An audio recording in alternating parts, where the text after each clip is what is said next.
आज आपण थंडगार असा मठ्ठा करणार आहोत। मिक्सरचं छोटं भांडं घेतलं आहे, याच्यामध्ये आलं टाकूया, हिरव्या मिरचीचा तुकडा, पुदिन्याची पानं, कोथिंबीर, सर्व साहित्य सुरुवातीला कोरडंच फिरून घेऊया, नंतर थोडंसं पाणी टाकून बारीक वाटून घेऊया। मिक्सरमध्ये वाटून घेतलं आहे, मठ्ठा करायला घेऊया। बाउलमध्ये 1 वाटी दही घेऊया, दह्यामध्ये 1 वाटी पाणी टाकते, अजून 1 वाटी पाणी टाकूया, दह्याचं ताक करून घेऊया, सर्व छान घुसळून घेऊया। याच्यामध्ये वाटून घेतलेलं वाटण टाकूया, सर्व मिक्स करून घेऊया। छोटा अर्धा चमचा सेंधव मीठ टाकूया, याच्यामुळे मठ्ठ्याची चव खूप छान लागते। छोटा पाव चमचा आपलं नेहमीच्या वापरातलं मीठ, छोटा अर्धा चमचा भाजलेल्या जिऱ्याची पावडर, छोटा पाव चमचा काळी मिरी पावडर, छोटा पाव चमचा पिठी साखर।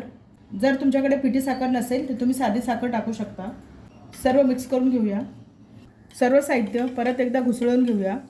सर्व साहित्य छान मिक्स झाले।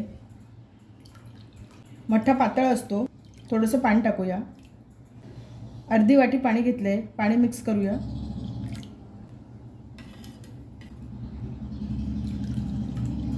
या स्टेजला तुम्हाला आवडत असेल तर तुम्ही याच्यामध्ये बर्फाचे खडे टाकू शकता। मठ्ठा पिताना याच्यामधले आल्याचे तुकडे, कोथिंबीरचे तुकडे किंवा कोथिंबीर दाताखाली येऊ नये म्हणून आपण हे काढून घेऊया। थोडीशी बारीक चिरलेली कोथिंबीर टाकते। मठ्ठा बाउलमध्ये सर्व करूया, ग्लासामध्ये सर्व करूया।